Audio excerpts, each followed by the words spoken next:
Hello students. पिछली videos में हमने रिलेशन के बारे में डिस्कस किया था। आज हम रिलेशन के टाइप्स के बारे में डिस्कस करेंगे।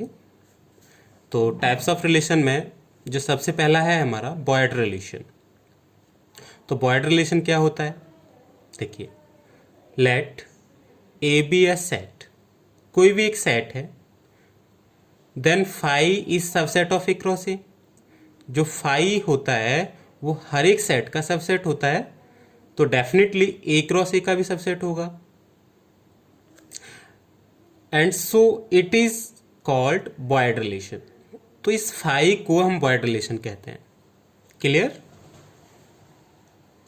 जैसे एक एग्जांपल देख लेते हैं।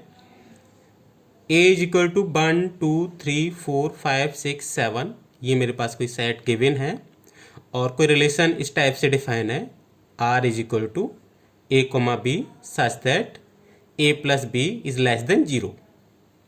अब यहां पर आप चेक करेंगे कि 1 2 3 4 5 6 7 ये सभी पॉजिटिव नंबर्स हैं। अब इसमें से हम दो ए बी अगर ले लें, any two numbers like A is equal to 1 B is equal to 2, अब इन दोनों का सम करें तो कितना आएगा? 2 आएगा। क्या 2 0 से छोटा होगा? नो। तो यहां पर सभी पॉजिटिव नंबर्स हैं। अगर हम एनी टू पॉजिटिव नंबर्स इसमें से सेलेक्ट करते हैं, एनी टू नंबर सेलेक्ट करते हैं, तो उनका सम हमेशा ग्रेटर देन 0 आएगा। दैट इज इस आर में कोई भी ऑर्डर्ड पेयर लाई नहीं करेगा। Clear? Each number is positive in A for all A B, A plus B is greater than 0, hence R is equal to 5। तो ये जो आर है ये आर बॉयड रिलेशन कहलाएगा। Clear? Next, identity relation. Let A be any non-empty set, then a relation I is called identity relation if I is equal to A comma A such that for all A belongs to A belongs to, ये जो हम elements ले रहे हैं ये कहाँ से ले रहे हैं? जो हमारे पास गिवन सेट है। तो आइडेंटिटी रिलेशन क्या होता है? जिसमें कि हर एक एलिमेंट खुद से रिलेट हो रहा हो।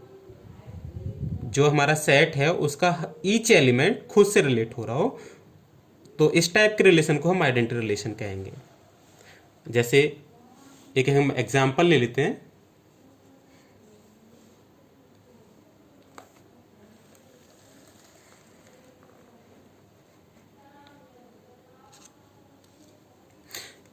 ए इज इक्वल टू 1 2 3 4 5 और रिलेशन इस टाइप से डिफाइन किया है। R is equal to A comma B such that A is equal to B, A and B both are belongs to A. तो देखिए आर क्या बनेगा? कौन से ए बी लेने हैं? जो आपस में इक्वल है। दैट इज हर एक नंबर खुद की इक्वल हो सकता है, किसी अदर नंबर की इक्वल नहीं हो सकता। तो यहाँ पर 1 1 आएगा इस रिलेशन में, 2 2 आएगा, 3 3 आएगा, 4 4 आएगा, 5 5 आएगा। क्लियर? तो यहाँ पर देखिएगा कि ईच एलिमेंट, इस सेट का ईच एलिमेंट खुद से रिलेट हो रहा है। देखो 1 1 से रिलेट हो रहा है, 2 2 से रिलेट हो रहा है, 3 3 से रिलेट हो रहा है, 4 4 से रिलेट हो रहा है, 5 5 से रिलेट हो रहा है। तो ये आर होगा, ये जो आर है ये आइडेंटिटी रिलेशन होगा। क्लियर? यहां पर हम एक और एग्जांपल देख लेते हैं। A is equal to 1 2 3 4 5, R is equal to 1 1 2 2 3 3 4 4 5 5 और यहां पर हमने एक और ऑर्डर्ड पेयर इंक्रीज कर लिया 1 5। अब ये रिलेशन आइडेंटिटी रिलेशन है? It is not identity relation since 1 5 belongs to R. 1 5 A cross A में तो है ही है, सॉरी यहां पर आपको आर लिखना है, बिलोंग्स टू आर।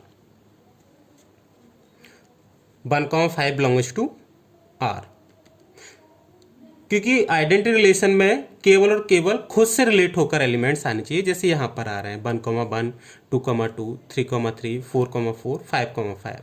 यहां पर 1 5 जो हमारे पास एलिमेंट है वो खुद से रिलेशन नहीं रख रहा है, 1 5 से रिलेशन रख रहा है। Clear? Therefore R is not identity relation, तो ये मेरा आइडेंटिटी रिलेशन नहीं होगा। क्लियर है? अब इसके बाद हमारे पास नेक्स्ट रिलेशन है रिफ्लेक्सिव रिलेशन। तो रिफ्लेक्सिव रिलेशन क्या होता है? Let A be any non empty set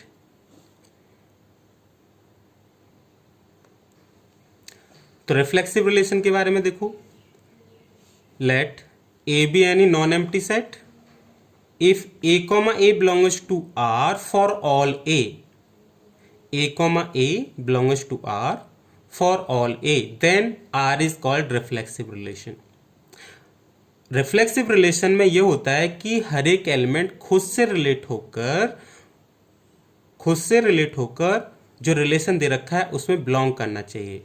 other elements अगर आ जाते हैं, जैसे यहाँ पर 1,5 आपका आ रहा था, तो ये आइडेंटिटी रिलेशन तो नहीं है, बट ये रिफ्लेक्सिव होगा, क्योंकि इनको केवल खुद से रिलेशन जो रख रहे हैं एलिमेंट्स वो सब आ रहे हैं कि नहीं आ रहे हैं, ये चेक करना है।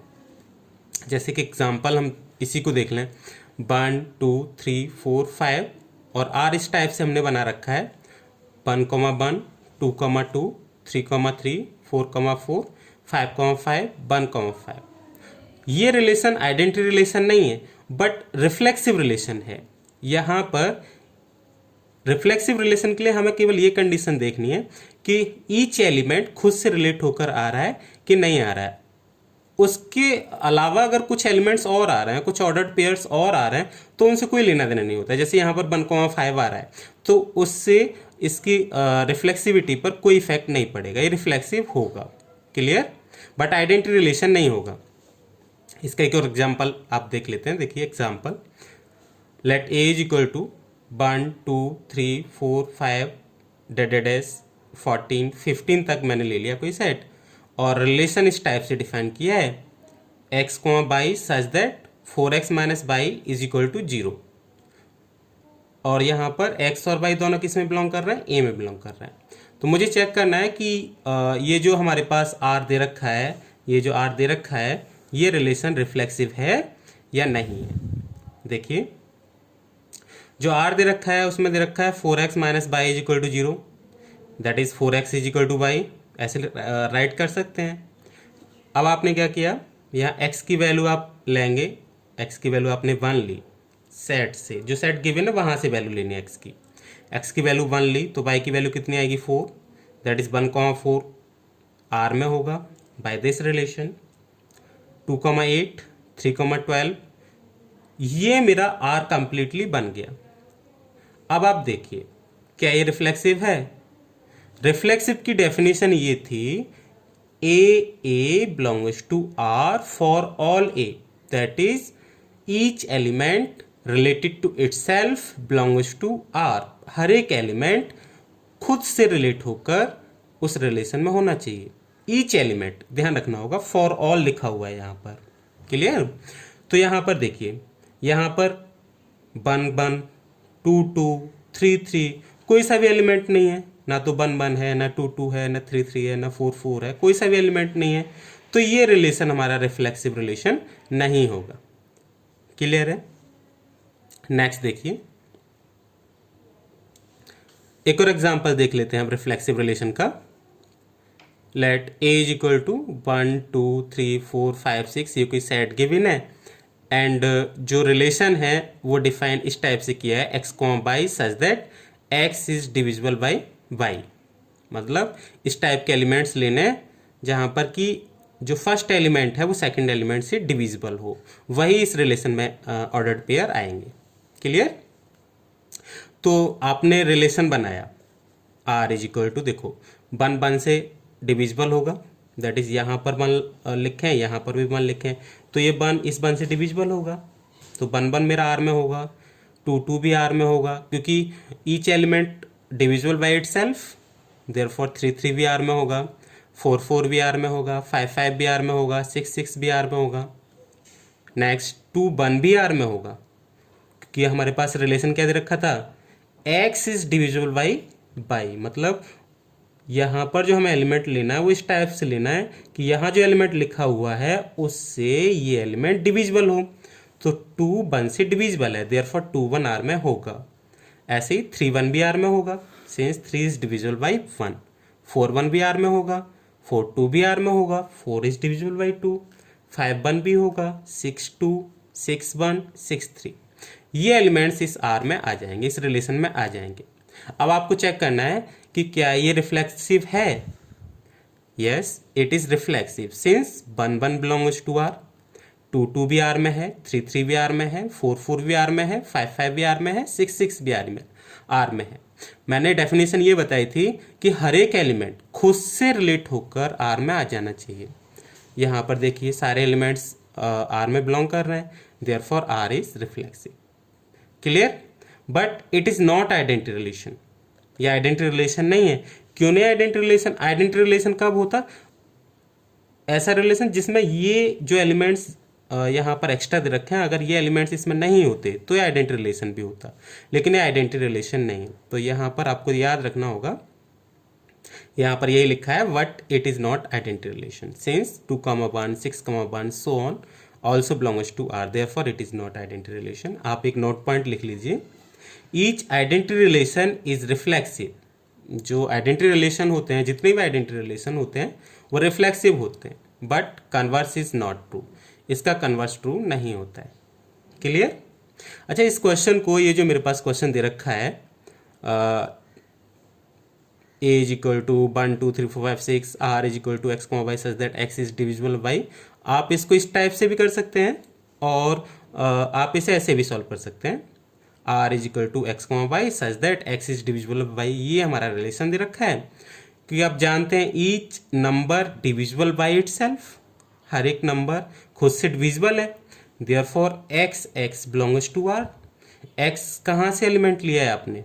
For all x belongs to a, set से तो लिया है, इसका मतलब सभी एलिमेंट्स खुद से रिलेट होकर R में आएंगे ही, क्योंकि हर एक एलिमेंट खुद से डिविजिबल होता है, हेंस R इज रिफ्लेक्सिव। आप इसे ऐसे भी राइट कर सकते हैं। क्लियर?